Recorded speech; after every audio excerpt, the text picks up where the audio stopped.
In House of the Dragon, there are two sides to the upcoming Civil War, Team Green and Team Black. We just did a video ranking all of Team Blacks, so now it's time to talk about the good guys, Team Green. Now, we're going to define it by what do they bring to the table to the war, right? As much as we might like a character, we have to say actually why they're valuable, whether it's their intelligence, maybe their drip.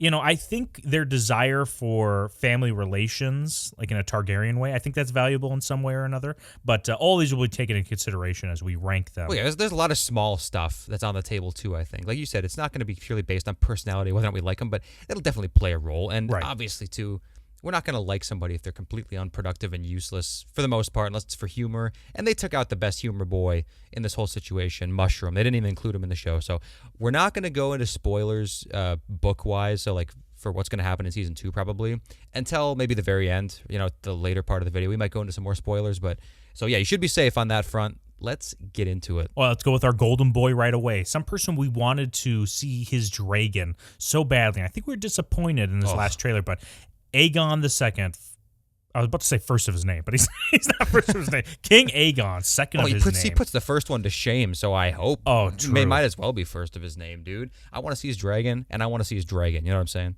Oh, yeah, dude. And could you imagine being one of those small folk in King's Landing and, you know, just covered in all of the filth and disgusting degenerates around you. And then you see this golden dragon, like a second son, like, you know, cue the Star Wars Twin Sons. What is the song called? And when the yeah, I think it's called Binary Sunset, maybe. Yeah, something like that. Yeah, that's what I thought. Okay, so there's like the binary sunrise, and people are just like, "Oh, look at this beautiful golden dragon! I love my king." Dude, it's like in Lord of the Rings when you know, at Helm's Deep when they're failing, and then that shiny bright golden light appears on the horizon, and it's their savior, it's their safety, it's their salvation. That's not even Sunfire, dude. That's Aegon II. Sunfire comes in afterward, and yeah, sure, they're amazed by that too. But that's not our real golden boy. That's our golden boy's dragon. Our golden boy is Aegon II, first of his name. I love that. I don't know why I love that so much. Okay, he has legitimacy to his claim, right? Which we talked about in our last Rhaenyra video. That's like a positive Rhaenyra has, because without her. So 1 second. I'm leaving that in. No, you're not leaving that in. Okay. Without her claim, they really have nothing to fight for. So, you know, Aegon having his claim gives them something to fight for and to pursue and to push moving forward. He has the Conqueror's crown, wears better than Aegon the First. And then has Blackfire, you know, the Sword of the Conqueror. And I think Otto basically lays this out, I think, in episode 10. He just basically says, you know, he wears the Conqueror's crown, wields the Conqueror's sword, and was crowned by the Faith in front of hundreds of people before they were, they met the what do you want to say? They met their demise by Rhaenys. Yeah, he does. He completely has legitimacy on his side. And see, the thing is this, Gavin, I'll be honest about it. Even though I'm Team Green, Rhaenyra was the one chosen to be, you know, heir to King Viserys. So, like, if she played all of her cards right, she should have been queen. She should have rightfully been queen. But the minute that she decides to, like, jump ship and say, fuck it, and just go to Dragonstone and completely avoid all responsibility, it's like, oh, it's getting kind of uncomfortable here. I think I'm going to leave. It's like, that is the point. It's like, sorry, you just fucked off and don't care about anything. Like, yeah, your throne's going to get taken. Like, what do you expect? It's just, like, he's going to keep the seat warm for you? You know, you have to be there at that moment. Like, if she had been at King's Landing when this happened, and then Otto and the rest of these guys still tried to, like, enact this plan to usurp her or, you know, whatever, take the succession out from under, yeah, that kind of would have been more scumbag behavior. But even if you look at it as like them not being enemies, it's like King's Landing just sitting there without a king on the throne, like, just for the efficiency's sake of their realm. Like, let's just get somebody sitting on this bad boy ASAP. And, dude, it's exactly like Otto says. He's got the Conqueror's name, not to mention all the memorabilia and the merch, dude. He's got the drip. Mm-hmm. It's totally legitimate. It's going to, like, restore this, or it's going to place this aura of confidence, I think, in King's Landing that'll spread to the rest of the realm. I mean, honestly, wouldn't it? Like, this is like a return to that great era of prosperity that we saw after, like, the kind of iffy. It was peaceful, but it's still kind of iffy and tense under Viserys, right? It's a better vibe. Yeah, and for some reason in the show, they want to portray Aegon II, first of his name, as a grapist for whatever reason. And I hate that. Like, why can't you just make him this guy that just this, irresponsible. This Tang hound, right? He's just like, oh, dude, all I want to do is pound Tang all day. That's all I want to do. He's and pee hungry. Right. Yeah, the pee hungry. What a great way to put it. I hope no one else puts this out of context other than just the way we mean it. But yeah, and him, jerking off into that window, that is very on par, or wouldn't be so far off of what we see in the books, because he's like this guy that, just wants to, drop his seeds everywhere. And also underrated, way to get rid of it. He's not like Larry Strong, who just, will just put it in his pocket and walk through all of, the Red Keep back down to wherever he is with that smell. It's Do it just out the window. That's not a bad play. No, it's not a bad play at all. And also, too, it's like, we kind of get a society these people live in way back in the day. Like, they're very, like, sovereign worshiping and stuff like that. If King's Landing, if the people of, Flea Bottom take a look outside that window, because we talked about before, dude, one of the lesser known things about Aegon II is he's got a prostate built like a stallion, okay? Like, he's not that muscular of a guy, but that prostate can shoot like,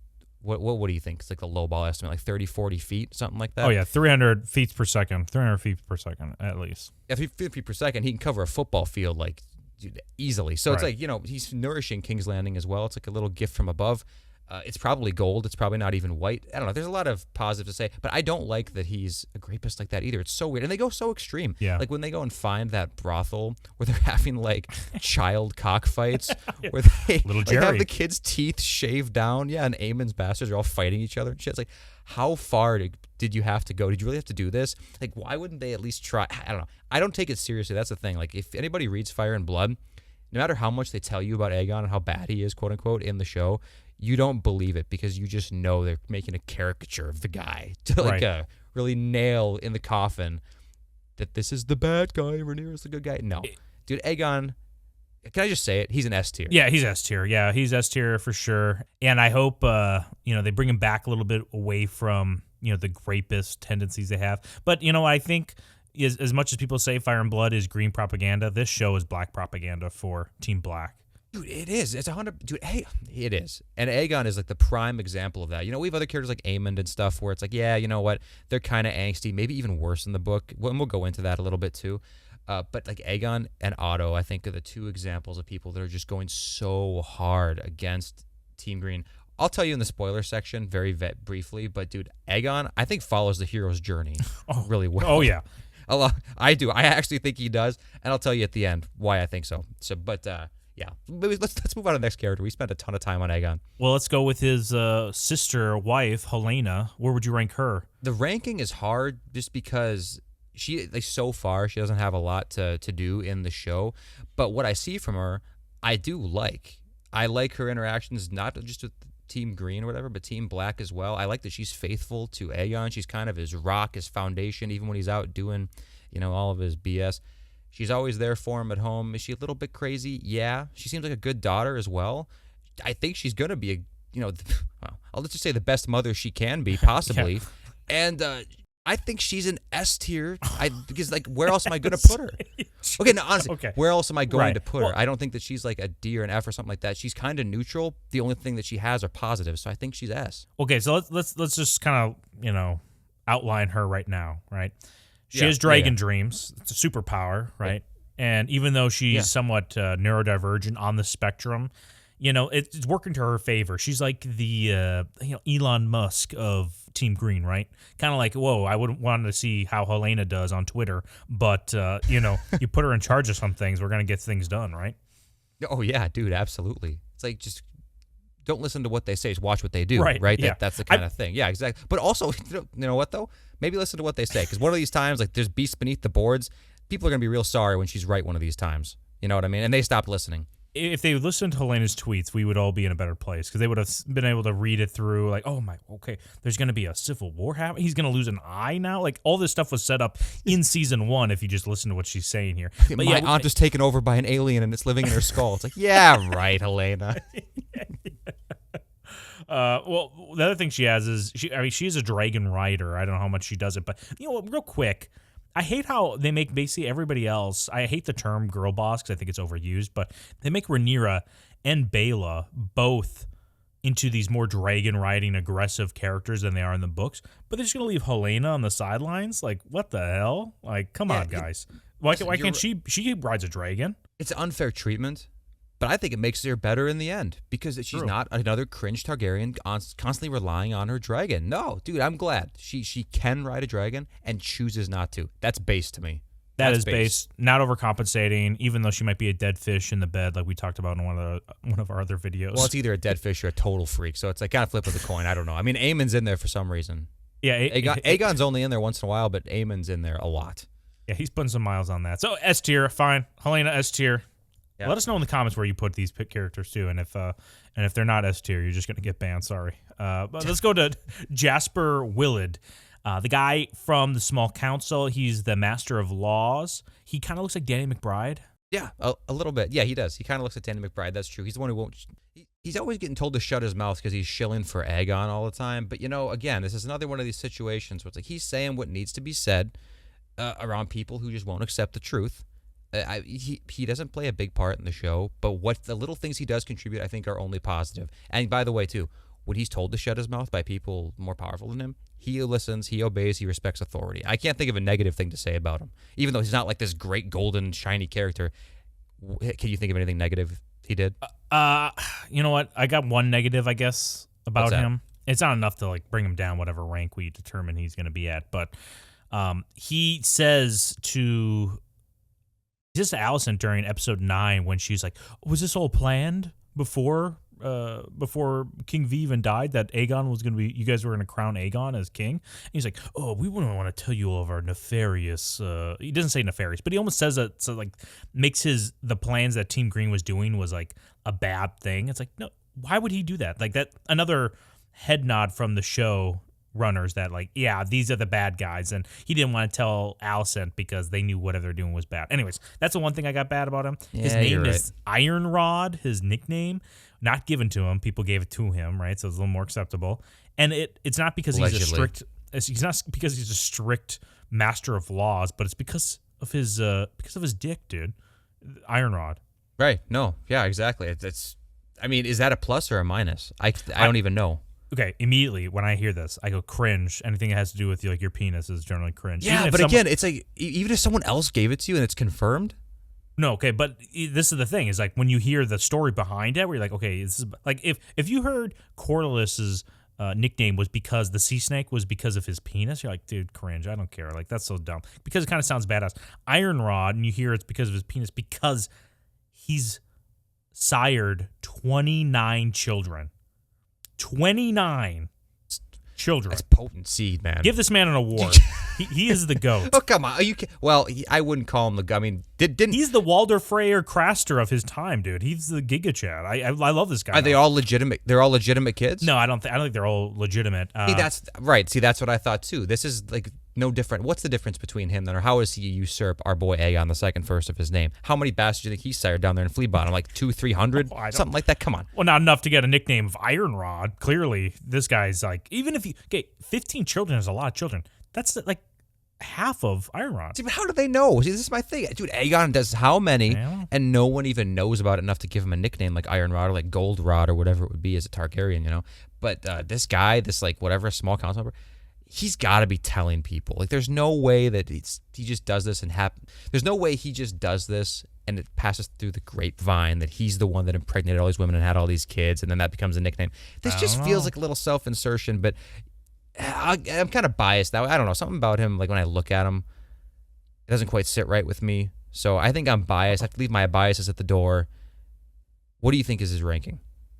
You know the ranking, dude. S. You gotta put him up there. S. Because if I put my biases aside, I can only look at the positives. And yeah, you know what? Fathering that many children, right? That's amazing. You know how many people he's making up for that decide like, I don't want to have any kids. I don't like the way the world is going. I wouldn't want to have kids in this environment. Like, he's making up for so many people that are leading to a less productive society. So yeah, even if it's kind of cringe that his nicknames came from that and it might be from him, he's S tier. Yeah, he's like the Genghis Khan of Westeros, and by the time of the events within A Song of Ice and Fire or the Game of Thrones main storyline, I bet like half of Westeros is related to this guy. I was going to say like at least 50%. Right. All right, let's go with the twin brother of Eric Cargill, Auric Cargill. Just one letter off. A versus E. This is the A one. Dude, this is easy for me. What? Go ahead. No, I'm thinking, should he have the same ranking as his brother because they're very similar, right? That they, both kind of take their sides, similar skill sets. What can they bring to Team Green versus Team Black? They both can pretend to be each other, right? And they could do like a Freaky Friday like situation, or it wouldn't be Freaky Friday. It could be the same. It'd be a Parent Trap situation, right? Where they, how funny would this be? A nice little like side quest where Eric and Arik are like, we gotta bring the crown together. We'll switch spots and then we convince them to get back together. Like, it's so stupid. Like the Parent Trap. Yeah, I'd watch it. However, back in the real world, okay? Back in the real world. Oh, don't bring me back here. Yeah, back in the real world, he is like his brother, except better in every way because he chose the correct side. He's not a goody-goody, like, trying so hard. Like, oh, I'm doing what King V wanted. Like, I sucked King V's dick all day, every day, and I will never abandon what he told me. It's like, okay, yeah, but look at the situation on the ground right now. Rhaenyra abandoned her post. She's gone to another island somewhere with her crazy-ass uncle / toy. She left like a trail of bodies of her conquests in the wing here in King's Landing. Bastards plenty. It's like, no, she just isn't in a place where she can rule now. You can't honestly think that. It's not going to be good for the realm. It's not going to be good for anybody. She's clearly not mentally stable either, as we learned, by the way, well, whatever, throughout the show. It boils down to this, too. You and me, Don Boy, we went to the same high school, and there were several sets of twins in our class, right? Mm-hmm. And even though I really wasn't close friends with any of these people, there was clearly one twin between each of these pairs that I would rather hang out with 10 out of 10 times. Oh, yeah? Easily. I'll tell you who after this recording. And that goes for, by the way, there was a set of twins a couple grades beneath us. Same deal with them. Really? This is the guy that I would rather hang out with. Eric is the one that I want to hang out with. He's an S tier compared to his brother. It's weird you say that because the twins I'm thinking you're thinking about, they would always flip for me. I'd always want to hang out with one more for like a short period of time than the other one. It was really weird. I don't know why, but yeah. Really? But for this, it's very clear which one you want to go with. And it's the one that doesn't have simp in his DNA for whatever reason. How can you have identical twins so similar in every way, but when it comes to making this crucial decision, do you simp for my queen or do you take the stand for the son? Our little sunny boy, our little golden child. Arik is the go-to. And Arik, like, went all out to try to get his boy Aegon back on the he's like Aegon was like actively pursuing anywhere else but the throne. But he's like, get the hell over here. Dude, exactly. Dude, manhandling this guy. Oh, dude, amazing. Yeah. Absolutely. You know what? Arik's our if boy. If he can manhandle our boy, guess what? He has got to go up there with the boy, right? Yeah, put him right next to him. Arik. Yeah, Arik. S tier.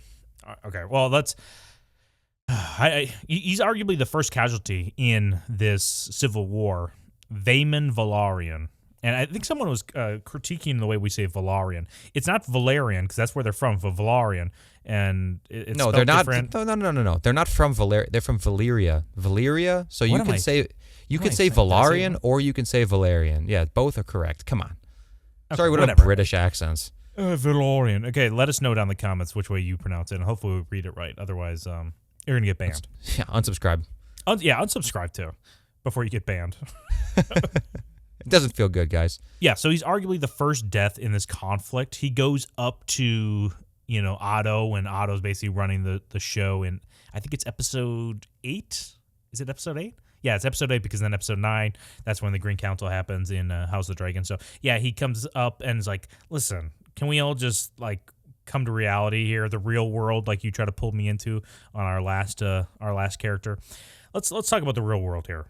These kids are bastards, okay? Give me the Drift Mart, and we can all be happy here. And of course, Rhaenyra has to defend her son, because otherwise her claim all goes to shit. So I like Daemon because he took his shot. It was probably the best time to take the shot because basically King V's on his deathbed. It's not on Daemon for not knowing that King V was going to have immaculate resurrection on that day, Oh, yeah, I know. He rose on the third day or whatever. Yeah, exactly. No, Daemon played all of his cards correctly. He could not have possibly predicted what was going to happen, and he really honestly got screwed. I don't even blame him at that point for, saying, you know what, fuck it, these kids are bastards, and she is a fucking whore, dude. You raised a whore. I don't blame him for even saying that at that moment because, dude, he has to be so mad at this point. This has been on his mind. How old's Luke and How old are Luke and Jace?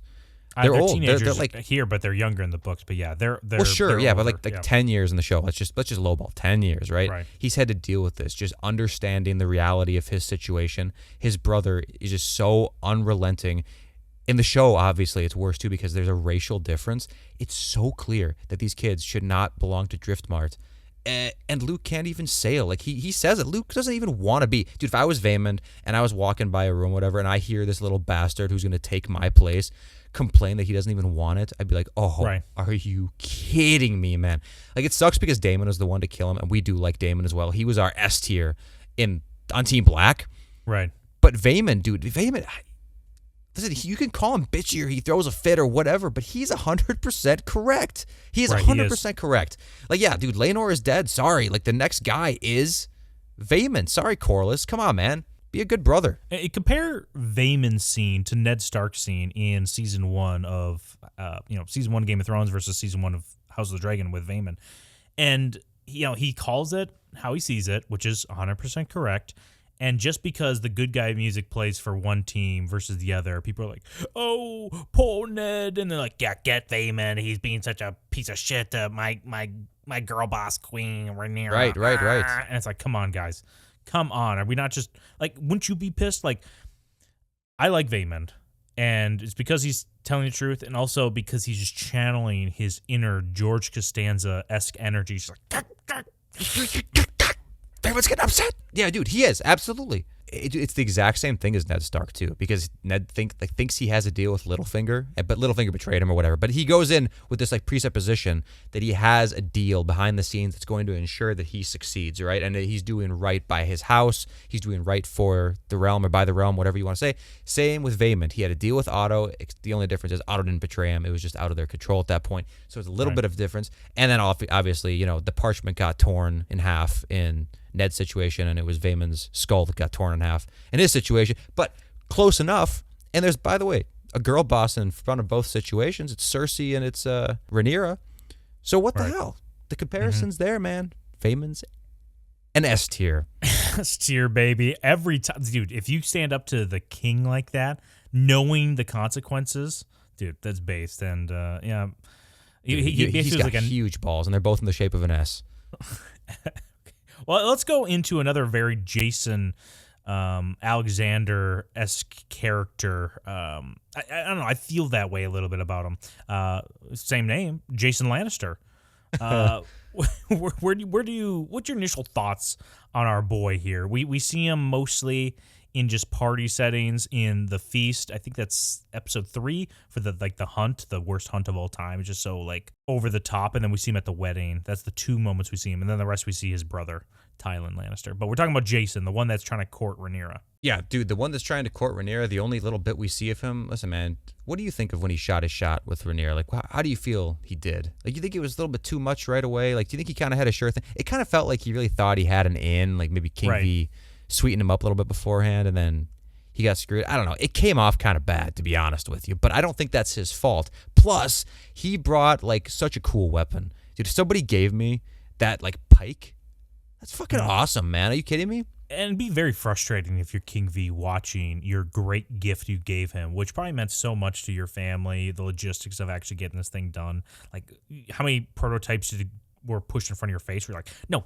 it looks like this, not that. Stop doing that. Do this. All right, so you finally get the spear done, and it looks great. And then you watch King V just basically torture this deer to death, like stabbing in every which way, but its throat's like, dude, oh, you're ruining this for me, King V. It gives the spear a horrible name. It gives the spear a horrible name. Like, everybody knows you gave it to him. He probably told all the guys around, too. It's like, hey, the king's going to kill him with my spear. And then King V walks up because, it's kind of a big whatever. It's a big production.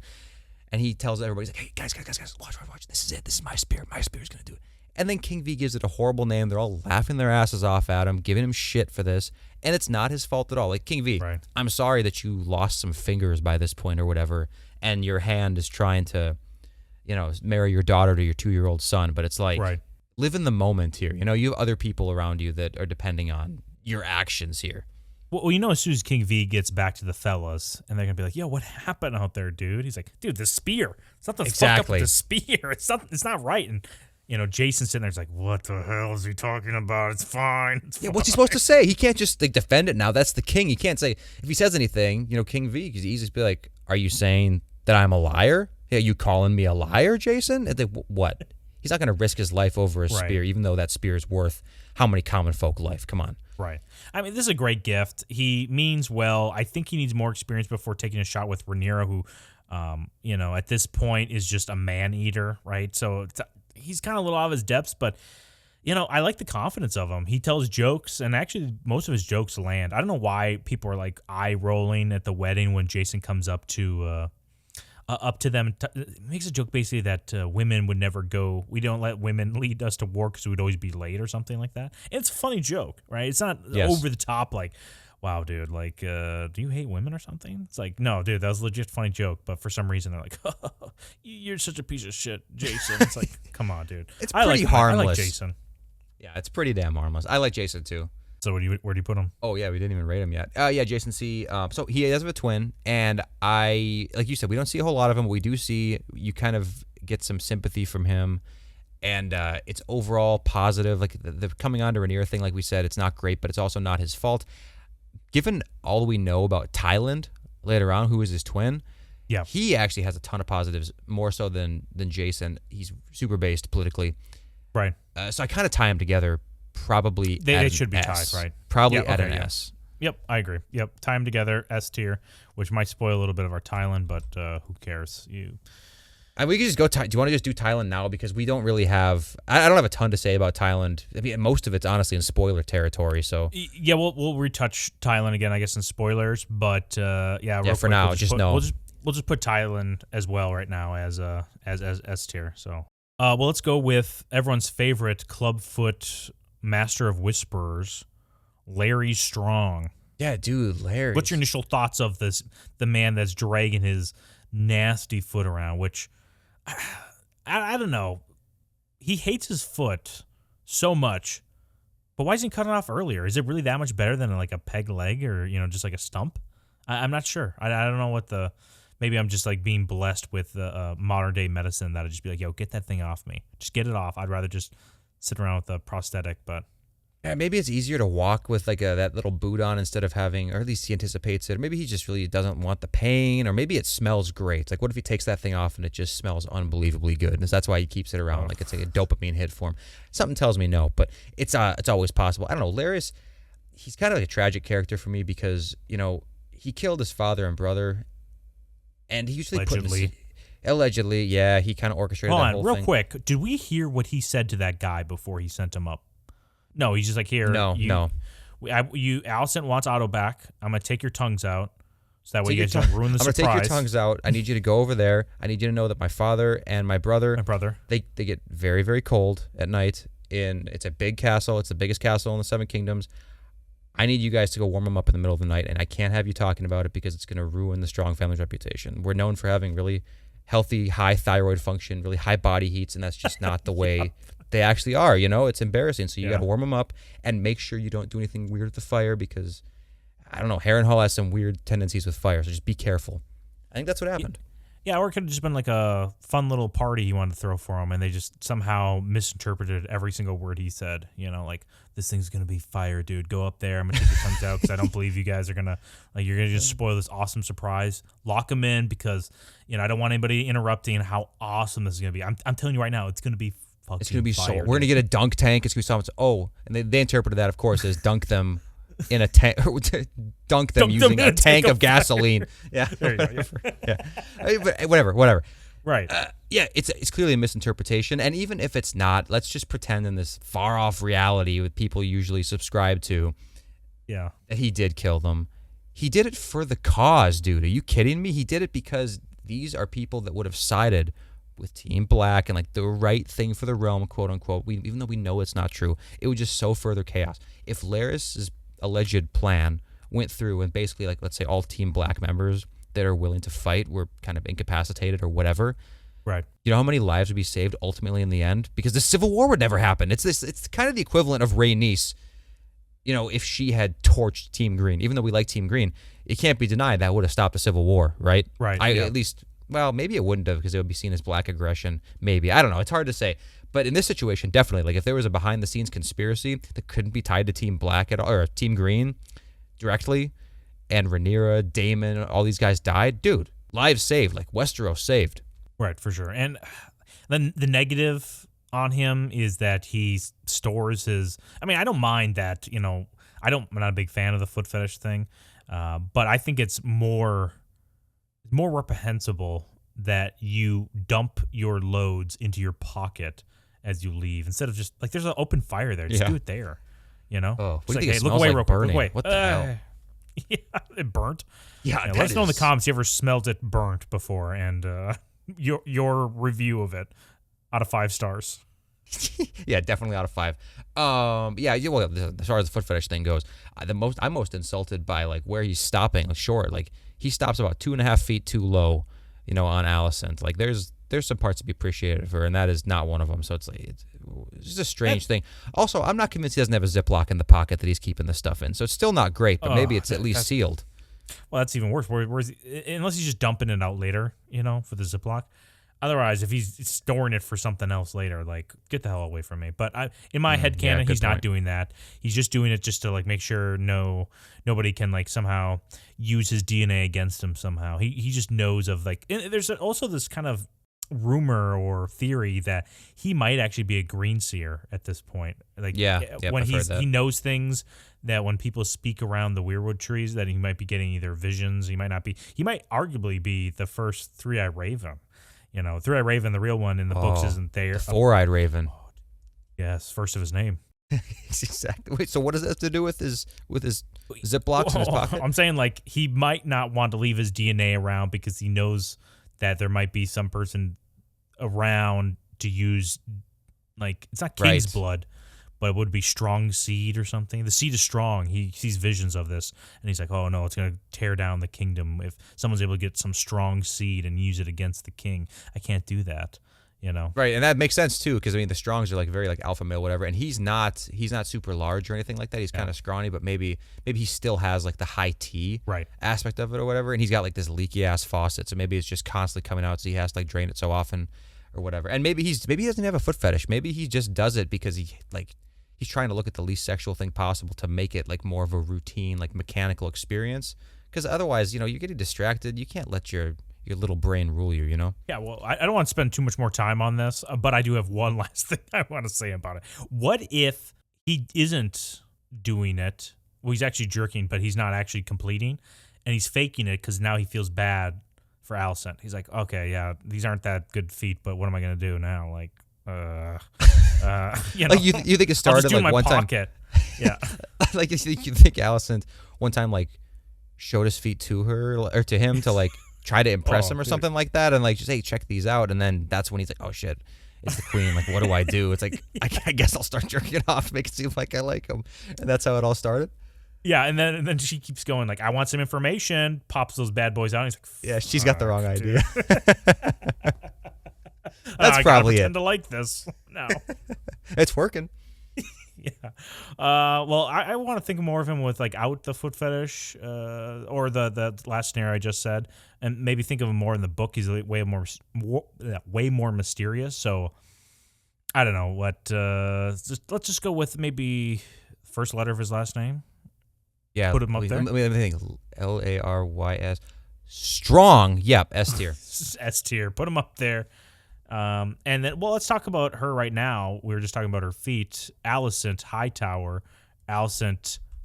What was our nickname for her? Alicent the cake of the realm. Oh, no. Yeah, no, wait. Like that.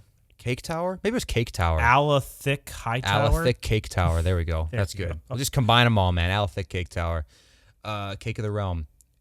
She's better in the books, in my opinion. I think they're giving them way more of a nuanced, gray character with Alicent and Rhaenyra because they're both just nasty bitches that I fucking love in the books. But for some reason, yeah, me too. but for some reason, this show they're like, oh no, we actually like each other, we're friends, and like, oh come on, dude, give me these nasty women that just want to tear each other's hair out and like see the other person's death in front of them. I want that. Well, me too. Alicent, man, she like you could make an argument that she was playing the game like way back when Jaehaerys was alive. Like being her attendant, like whispering sweet nothings into his ear for Otto or whatever, like really planting the seeds that early. And then it just so happened to be that Jaehaerys died, so nothing could happen. And then she had to, make the same move with King V, which she did. Yeah, dude, this whole, like, I'm friends with Rhaenyra, I feel bad for what I'm doing. No, she's like in it together with Otto in the book, man. Like, she wants to conspire. She wants her son on the throne by any means necessary.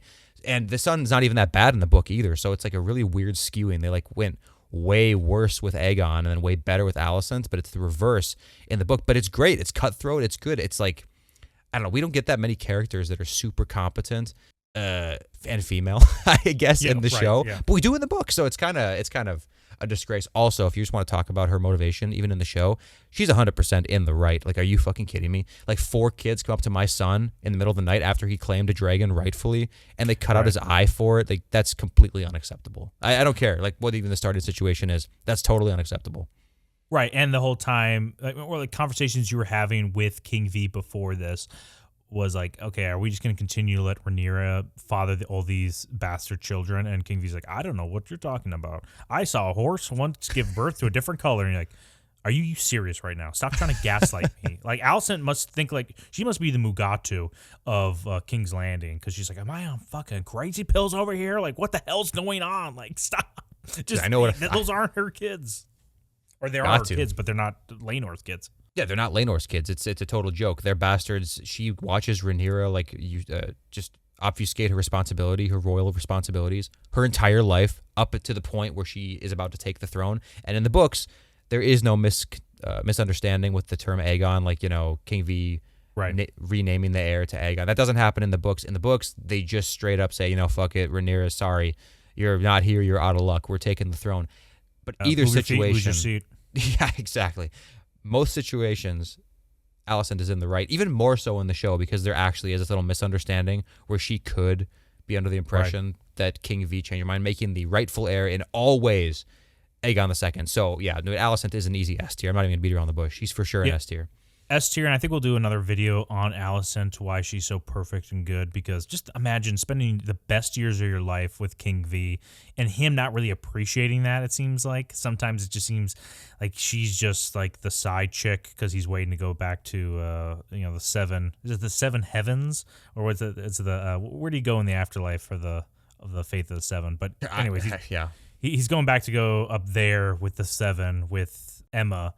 And for whatever reason, he can't give her like at least a little bit of, like a little more of a freak other than, well, maybe she's a starfish too, because we just see a little bit of the action there. But we'll do more on Alicent video later. But I don't even care if she is, man. That's all right. I'll work with it. Yeah. Listen, with a cake like that, you can't be doing it in missionary. You got to hit from the back every once in a while, King V. So if you didn't, then King V should be executed on the spot. Okay, let's go with the son we don't see, and hopefully we'll see him in season 3. Daemon, real quick, because we don't get to see a lot of them. We're not going to try to spoil anything, but we know he's a dragon rider. He is a blue dragon, so I would love to see an actual blue dragon in this series. Yeah, I like blue. And not so muted. But the dragon's name is Tessarion. Tessarion? Yeah. What's your thoughts on the name? Dragon Rider, what do you kind of put him as, or what's your thoughts on Daemon Targaryen? Tessarion, run-of-the-mill name, typical Targaryen style, naming style. I'm cool with it. I like that he's a dragon rider. It's cool. But, I'll just say this isn't really a spoiler. He's not an in-your-face character. He's not so aggressive and, like, throwing it in your face. He's not overcompensating either, kind of like what we were talking about earlier. Helena doesn't overcompensate either. Definitely points for him there. But he's also not, like, a total little bitch. He's not that either. He doesn't play, obviously, as big of a role as Aegon or Aemond does, but he's still there. He's present. He's important enough. He plays a good role in the story. At least I hope he's going to play a good role in the story. He plays a decent role in the book. He has his place. I think the safest place to put him would be at S tier. Okay, yep, I agree. And if they remove him, then this is 100%, without a doubt, just Team Black propaganda, because he's arguably the nicest and like the most charming. He's very mild. Of the Team Green brothers of Aemond and Aegon. Daemon is like looked at as like, oh wow, this nice, respectful young man. And I guess, maybe he just grew up in the shadow of those 2 Giga Chads, Aegon and Aemond. He was cut too because I feel like we are going so quickly, it's hard to justify, oh, here's this 4th kid, and we send him to Old Town. Because right now he's supposed to be in Old Town. And if you watch the intro to House of the Dragon, you can see in the background there is like one little stream coming from Alicent that goes to this cupbearer, or this cup that supposed to represent him because he's cupbearer in Old Town. But yeah, S tier. Not a big fan of Tessarion. Just sounds like a Pokemon name from. Oh, it's whatever. You It's know, typical like Gen Targaryen 3. naming scheme. Anyways, okay, let's Hey, go dude, with Gen 3 best gen. Come on, watch your mouth. Okay, that's true. Yeah, Sapphire rules, just like the Sapphire we all live in. Oh, and also the Sapphire in Aemon's Eye. Aemon's Eye. Do Yeah, you want to go I know. Aemon right now? Well, we could. I guess we could. I wasn't. Yeah. Okay. Well, that's fine. Let's go Aemon. Where would you rank him? He's the largest dragon. Great fighter. Only has one eye. Has somewhat of a pirate aesthetic, but it's not in your face. You know, like It's very pirate, yeah, and it is very kind of pirate. the high patch that does that. What's your initial thoughts to him?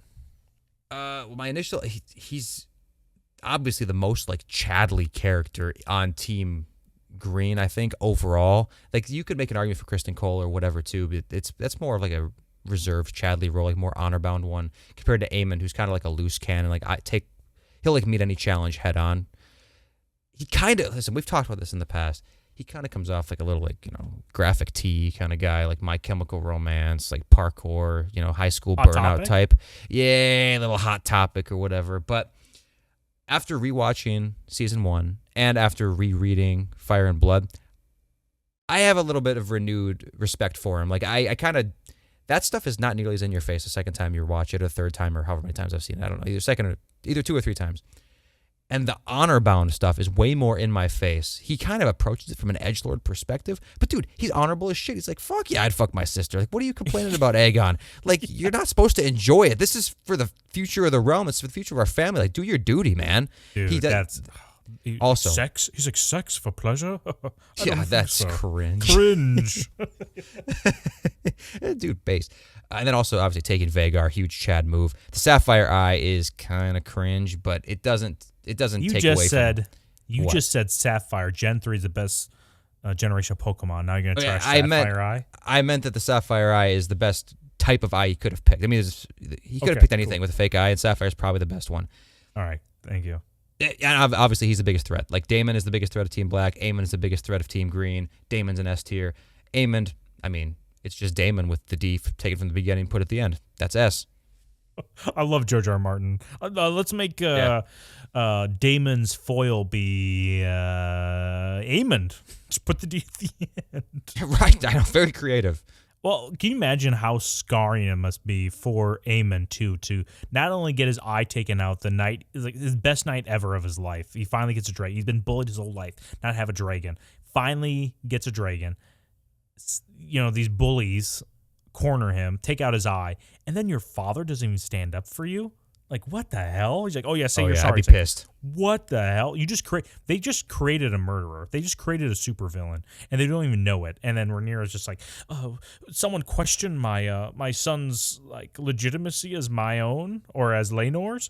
They must be questioned sharply, which just means being tortured. Like, what the hell's wrong with you, Rhaenyra? Oh, you cut my wrist, you wench. It's like, oh yeah, you just cut the eye off of my son. Like, are you serious? Like, get the hell out of my house. And then King V's like, no.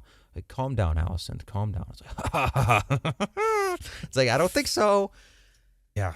Well, I mean, where do you put biggest dragon? He's a great sword fighter. I mean, this is without a doubt the most for sure S tier, I think, in this whole list. Aemon, for sure, S tier. Yeah. Oh, yeah, for sure. Yep.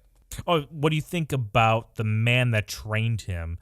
You've given him this nickname, the Simp Supreme. Where do you put Kristen Cole on this tier list here? Well, I'll give you a little spoiler. If you had to abbreviate Simp Supreme with one letter, what would it be? Oh, dude. P? Close. He's a great fighter. Okay, he took down Daemon He took down Daemon hand to hand. This is the thing, man, too. I feel bad for this guy. He actually has a tragic story. His heart shrunk 3 sizes too small, and now he won't even touch Rhaenyra with his 39.5-foot pole, if you know what I mean. Like, justifiably. He was forced to have sex with her. Like, dude, the situation that he was put in is just unbelievable. Yeah. He did not want to do it. Rewatch that sex scene with her. Rhaenyra is just giggly. I can do whatever I want. I just made out with my cousin. I just made out with my uncle Day Day. And he is just upset. He's getting undressed as slow as humanly possible because he's hoping that she's going to change her mind or like maybe tell him that she was joking or something like that. Right. It's actually really sucks because what's his situation? I said this in our last video too, but he has 2 choices in this situation. He either rejects her right now and then run the risk of her getting so embarrassed that she like basically accuses him of coming on to her, and then he's dead. Or he has sex with her, she legitimately enjoys it, and then she like tells somebody about it like, in a positive spin. The wrong person finds out, and then guess what? He's dead anyway because he still broke his vow. Or he's at the wall. Like best case scenario is at the wall. That sucks. Like it's like he's like a recovering alcoholic, you know, with his like celibacy thing, and someone tricked him into having a drink, and then just like bail. Like now he's off the wagon. You know what I mean? He's off the wagon. He's looking for like a forever fix. Like, hey, Rhaenyra, let's go get married, man. Like you give me that little taste. I want to do right by you, and I guess my little comparison here would be the equivalent of like getting drunk every day. So maybe that's a bad comparison. Well, he's in a no-win situation. It's the Kobayashi Maru of Westeros, right? And he tries to play the one move he could do, which is if I can get her away from the throne and live happily forever after somewhere else, then everyone wins, you know. And then Rhaenyra's like, no, why would I do that? And you're like, yeah, dude. Yeah, Kristen Cole, who then does a complete breakdown on the ship, even though I don't know. Yeah, we say he's a simp, but like if you look at all his behavior up to that point, I don't think he's a simp. He has maybe a little bit of simp, but you know, if you're put in that situation, that's the only play you have to, make it out without being gilded. Which, I mean, people would rather go to the wall than get gilded. You know. Yeah, absolutely. And I'm not saying he's just a simp because of Rhaenyra, though, too, because he kind of, like, once that's over with, and he basically tries to seppuku himself, you know, after that wedding when he, like, you know, graciously, you know, frees the realm of Joffrey's tight grasp. He's found by Alicent and then basically just spends the rest of the series, as we see it anyway, simping for her. You know what I mean? Like, he kind of just goes from girl to girl. Maybe that's just a trauma thing, or maybe Alicent just got him wrapped around her finger like blackmail style, which is, if it was book Alicent, I'd totally believe that. Show Alicent is kind of to be seen. So, I don't know. It's just, he kind of gives me simp vibes, but it doesn't give him a lower rating for me because he's still Chad, man. He's still on the team we want. He's a great military strategist. He's a great fighter. He's got a good head on his shoulders. He is super honorable, and he tries to do the more honorable thing at any point that he's presented with. You know, so it's just too bad. Yeah, in the books, known as the Kingmaker. What a base, awesome name too. He gives a speech about like how he tells he basically convinces Aegon to be like, yo, listen, this is why you need to take the throne. Basically talks down Rhaenyra like, yeah, do you know? King's Landing is going to be a bigger shithole if you don't take the crown, Aegon. He's like, damn, you're right. I should take this. So, base nickname. He also beats Harwin Strong, Daemon, and Joffrey in tournaments, and like by a large margin, but he definitely does it with Harwin Strong because then he re-nicknames him Broke Bones, which is hilarious. Great comedic timing. And I don't know if I can blame him for being a simp, maybe a little bit for Alicent. If he got a good look for that cake from behind, then dude, yeah. I'm yours, my queen, you know? Well, yeah, see, that's more so what it is, too. It's not just the cake. Like, if it's just the cake, it's like, okay, now you're just literally a simp. But she is also the queen. She has, like, the highest status. Like, you'd kind of be a fool to not be at her mercy, right? And especially, yeah, if you get in her good graces, you'd do it. I do think he's a simp still for a lot of reasons, but I didn't wreck his rankings for me. There's plenty of positives to go around about this guy. He's an S tier, I think. Yeah, totally agree. And I want to just real quickly talk about the Grand Maester, or I think it's Orwell, that we get to see a little bit. And he kind of really brings diversity to the table when it comes to Team Green. So he really prevents any sort of future hashtags of hashtag Team Green too white. So I like Maester Orwell, and he's he's got a level head on him, supporting the Greens. Yeah, 100%. I don't even have much to add to that. He's not that like a eccentric of a character or not that colorful of a character. So yeah, he's just a good guy. I don't see anything negative that he's done so far. He's only contributed positively to the realm. I think he's an S tier as well. If I had to put a number to him, or if I had to put a letter to him. If I had to put a number, it's S. So let's go. All right. let's go. Let's go with. Okay, dude. This is the easiest one. I'm already put him up there. S tier for Boros Baratheon, our favorite, arguably our favorite non-Targaryen character in House of the Dragon, dude. Love him. Just steals the scene, chews up the scenery. Based. He can't read, doesn't put furs on his throne, so he's basically begging for hemorrhoids. I love this guy. Oh, no, don't wait, dude. He has to use a stone throne because otherwise he'll make huge indents in everything else he sits in. You'll be able to see the striations from his ripped glutes and whatever he sits in because they're so fucking strong and tight. That's the only reason why he has a stone throne. Or maybe, I guess, it could be a pain tolerance thing too. Like he just trained himself to such a height of pain tolerance. I love when they bring him that scroll, and he just looks at it with the most pathetic little. Like, you expect me, the Lord of Storm's End, to like sully my eyes reading this filth on a piece of paper? I don't even know how to read. Maester, get the fuck over here and read this to me. Whisper it into my ear like a good boy. And guess what happens? Exactly that. And he makes a great decision, man. It's true. Why should he abide by the oath of like somebody who isn't even alive at this point, who they won't see any benefit from, when there's another more powerful, already, by the way, in place king who is promising him something great right now, a direct line to the royal family. Right. No, this is the better deal for him for sure. And to think that his dad is his sworn, I don't know, it's not his sworn sword, but his sworn allegiance to Rhaenyra and her appointment as heir has any bearing on him. It's like cringe, dude. Also, even if you showed me something that was written down that he approved of, guess what? I can't read, so it doesn't even matter to me. Imagine all the cool things he can retain inside of his head now that he's not thinking about letters, words, pronunciation, spelling, like all that just useless grammar, knowledge. Yeah. Punctuation? Dude, don't even get me started. Absolutely. This guy's an ass. I mean, listen, well, maybe we shouldn't even put him on the tier list because putting a letter to him is kind of insulting. But if I had to put a letter to this guy, it'd be S for sure. Okay, well, let's go with one of my favorite characters. A lot of people are trashing on him in House of Dragon. Otto Hightower, the patriarch kind of this side of the family. He's not really the patriarch, too, because he actually takes a little bit of orders from his brother in Old Town, because Otto's the second son, and he really kind of grinded his way into this position. Of course, he's like a political animal, trying to rise to the top. But a lot of people are trashing him, but I like both of them. I like Corlys and Otto, but I don't know how you can like one and not the other, Yeah, they both fulfill the same role on the opposite side. And I would even say that Otto comes off a lot less like bitchy. Like Corlys kind of comes off complainy a lot of the time, like he's just... What's the word? It's just whiny, right? Like he comes off whiny. No, I can't blame him. But Otto doesn't do anything like that, man. He's like the calm and collected. He's like the Giga Chad, like anime elder, right, in a TV show that he's powerful sitting back there. And it's like, comes like, I've only used 12.5% of my strength in the last 600 years. Like, time to bump it up. And then he like flicks all the other characters away. Like, that's what we want to see. We know he's got the potential for this. And yeah, when we finally see his plan come into action, what happens? Exactly what he wanted. Aegon is on the throne despite Alicent's meddling.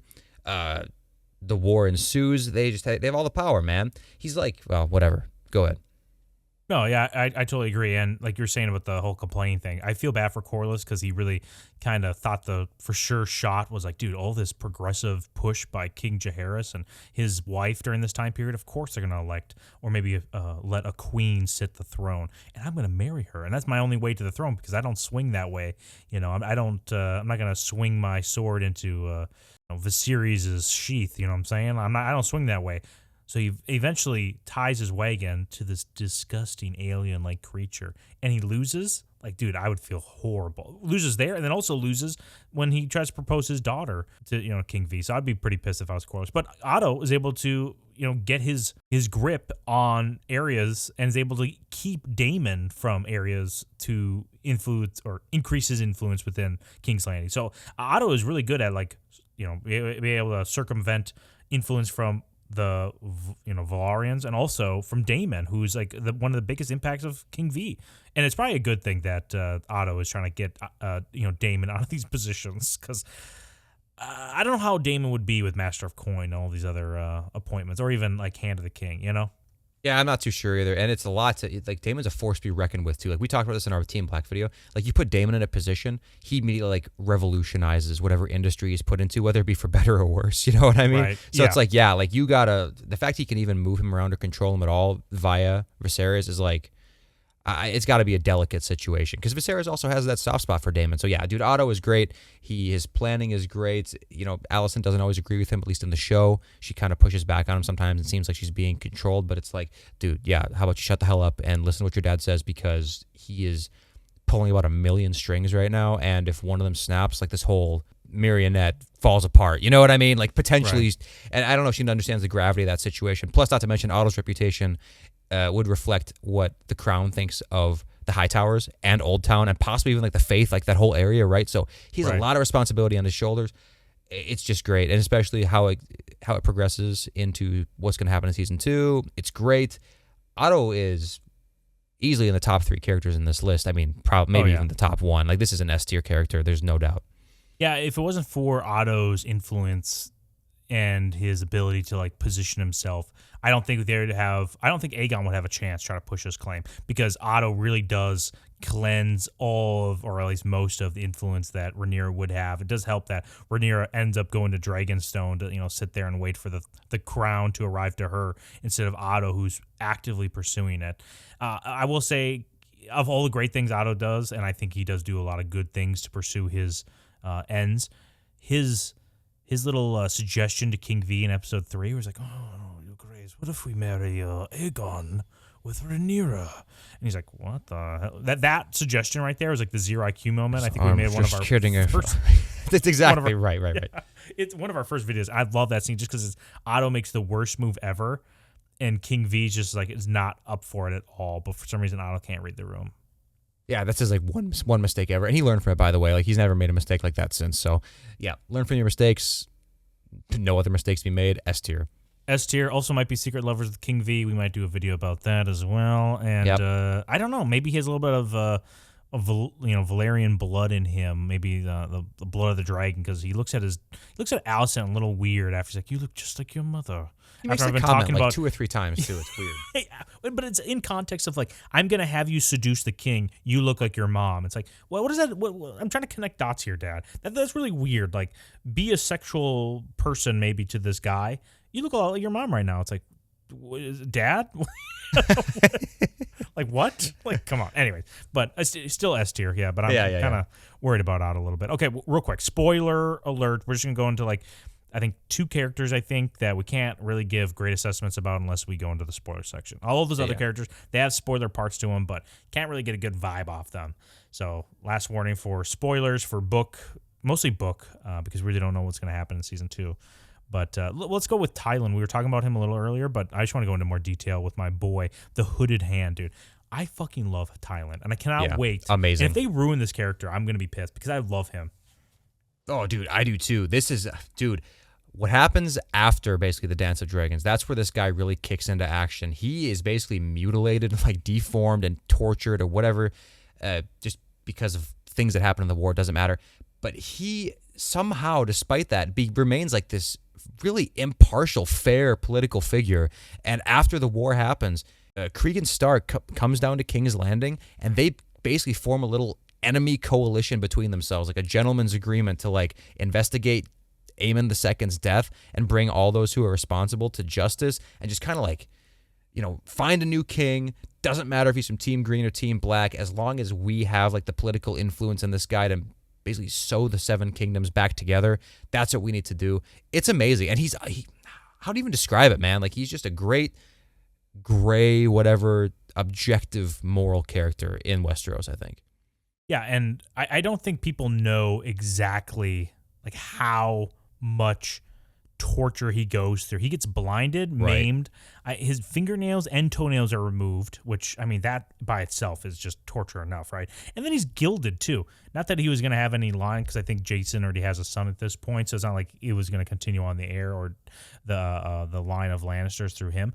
But still, all of that stuff, and to think he does not hold a single grudge against Aegon III, his son, or the son of Rhaenyra that did all this to him, and he just serves him with such loyalty, and he knows what's good for the realm too, because I'm pretty sure Aegon, after the war, wants to build these 2 statues to his brothers, Daeron and Aemond. Yep. And he's like, "Nah, we actually can't afford that. Sorry." Even though I was for this side, and it would actually be a huge monument for my team. Yeah, and I'm rich as fuck. Yeah, also, the way he's able to split the money up is basically the winning move for the Greens. Because it is. Once Rhaenyra gets to King's Landing, she's like, "Where's all the fucking money?" And he's like, "It's in the Iron Bank. It's in Casterly Rock. Like, where isn't the money except King's Landing? That's the only I can tell you it's not there." Dude, what game-winning move. MVP, honestly, for Team Green. And to think that he's not like he's just a good guy for the realm. I love Tylan. Yeah, I love Thailand too. Like if Jason literally wishes he could live up to the kind of brother his man or the kind of man his brother is. But the torture probably helped too. I don't know. It's pretty cool. He's an S tier, right? I mean, come on. S tier, yeah, we already said it, dude, for sure, and arguably one of the top S tiers of them all. But we know a little bit about her. She's going to be in the season 2. Alice Rivers, real quick, just your thoughts on her from mostly the book. Not a big fan of her casting. Wish they made her a little more like a little milfy, seductress looking. We kind of get more of like a, I don't know. It looks a little off to me, but we haven't seen her on screen yet, so I'm holding to make my judgment till then. Yeah, I gotta wait to see it on screen to make a judgment as well. But if we're going by just the book version, like, dude, in real life, I would hate this individual for sure. Like, this is like a tarot card reading, you know, astrology, whatever. Except the difference is, it seems like she can back her shit up and like actually manipulate and do weird stuff. Like, she's got our boy Aemond like wrapped around her finger, which is super weird because she's said to be like generations old, like depending on how. Yeah, she's got like this. I don't even know what she thinks, like bottomless milk clip. Like that, she has the cheat code for bottomless clip with her jugs, man. Like. How what do they say? It's in the book. There's like a number of babies that she has fed and raised. She's rumored to be Lionel Strong, so that's Harwin and Larry's father. Yeah, be Lionel Strong's wet nurse. I think that's like a rumor. It's like, holy shit, how old are you? Well, the rumor it's one of the two. Like, yeah, he could be the wet nurse, like generations previous, or there's also a rumor that it's Lionel's bastard. So that would make her like half sibling with Larys and Harwin, which I don't like that one very much. I like this like weird ancient milk woman idea a lot more. So I don't know. I mean, she can back up her shit is the thing, and she somehow managed to survive like generations of like violence and regime changes in this castle. Because throughout the Dance of Dragons, Harrenhal kind of switches hands a few times. Oh yeah, and somehow she escapes any sort of like repercussion for that. She still thrives in there. It's kind of weird.